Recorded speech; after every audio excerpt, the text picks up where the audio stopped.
পেটে গ্যাস, বুক জ্বালা, ঢেকুর, খাবার খেতে অস্বস্তি, রাতে শুতে গেলে জ্বালাপোড়া বেড়ে যাচ্ছে। আপনার কি এই সমস্যাগুলো হচ্ছে? তাহলে আজকের ভিডিও আপনার জন্য। আজকে আমি খুব সহজ ভাষায় আলোচনা করব গ্যাস, অ্যাসিডিটি এবং বদহজম কেন হয় এবং কি করলে পুরোপুরি নিয়ন্ত্রণে রাখা যায়। আসসালামু আলাইকুম, আমি রুহুল আমিন। আপনারা দেখছেন রুলস অ্যান্ড টিপস। পুরো ভিডিওটির সঙ্গে থাকুন।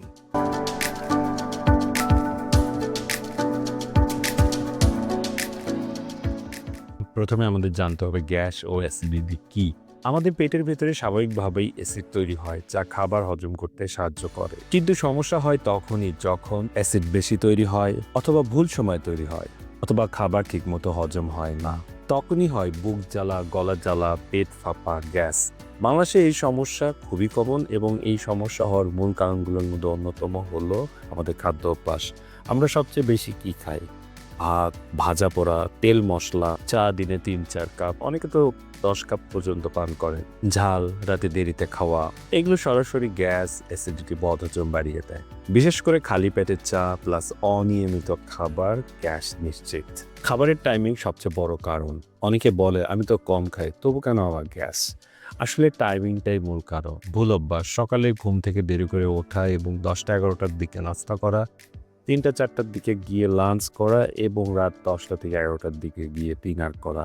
এই খাদ্য অভ্যাসের কারণে আসলে আপনার গ্যাস হচ্ছে। পেট অনেকক্ষণ খালি থাকলে অ্যাসিড জমে যায় এবং গ্যাস তৈরি হয়। মনে রাখবেন, সময় মতো খাবার গ্যাসের অর্ধেক সমাধান। আবার অনেকে বলবেন আমি তো নিয়মিত খাবার খাই, তারপরেও কেন আমার অ্যাসিডিটি বা গ্যাস? এর প্রধান কারণ হলো আপনার খাবারের তালিকা।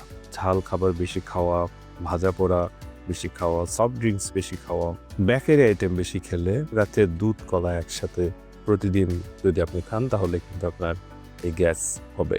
সবারই যে একই রকম হবে এই খাবারগুলো খেলেই যে আপনার গ্যাস তৈরি হয়ে যাবে তা না। অনেকের খাদ্য হজম করার শক্তি অনেক ভালো থাকে, কিন্তু মোটামুটি এগুলো কমন ট্রিগার। এখন কথা বলবো গ্যাস কমানোর সবচেয়ে কার্যকর অভ্যাস। এই ৫টি কাজ করলে বেশিরভাগ মানুষই ভালো থাকে। কি সেই ৫টি কাজ? ১ নম্বর, সকালে ঘুম থেকে উঠে কুসুম গরম পানি পান করা। ২ নম্বর, খাবার ধীরে ধীরে চিবিয়ে খাবেন। এটাকে অনেকেই গুরুত্ব দেন না, খুব তাড়াতাড়ি খাবার খেয়ে থাকে। এর জন্য কিন্তু আপনার পেটে আপনার হজম প্রক্রিয়াটা অনেক বেশি কঠিন হয়ে যায়, যার ফলে আপনার গ্যাস সৃষ্টি হয়। ৩ নম্বর, রাতে শোয়ার ২ থেকে ৩ ঘন্টা আগে খাবার খেয়ে নেবেন। আপনি একটি টাইম সেট আপ করবেন যখন আপনি ঘুমাবেন। ধরেন ১০টার দিকে যদি আপনি ঘুমাতে যান তাহলে মিনিমাম ২ ঘন্টা থেকে ৩ ঘন্টা আগে আপনার ডিনার শেষ করে ফেলবেন। ৪ নম্বর, প্রতিদিন ১০ থেকে ১৫ মিনিট হাঁটা। ৫ নম্বর, টেনশন কমানোর চেষ্টা করুন, কারণ স্ট্রেস গ্যাস বাড়িয়ে দেয়। এখন মোস্ট ইম্পর্টেন্ট, ওষুধ কখন খাবেন বা ওষুধ কখন দরকার। অনেকেই ইচ্ছামতো পিপিআই, অ্যান্টাসিড এগুলো হরহামেশাই দোকান থেকে কিনে খেয়ে থাকেন। তবে এটা একদমই ভালো প্র্যাকটিস না। এই বিষয়টি আপনাদের কিন্তু গুরুত্ব সহকারে মনে রাখতে হবে। মনে রাখবেন, মাঝে মাঝে যদি আপনার গ্যাসের প্রবলেম হয় তাহলে এই টুকটাক লাইফস্টাইল আপনি অ্যাডজাস্ট করলে কিন্তু আপনার গ্যাসের সমস্যার সমাধান হয়ে যাবে। তবে দীর্ঘদিন ধরে যদি আপনার গ্যাসের প্রবলেম হয়ে থাকে তাহলে অবশ্যই ডাক্তার দেখাতে হবে। দীর্ঘদিন ওষুধ সেবনের ফলে আপনার পাকস্থলীর কিন্তু ক্ষতি হতে পারে। দীর্ঘমেয়াদী এই ওষুধগুলো খাওয়া যাবে না।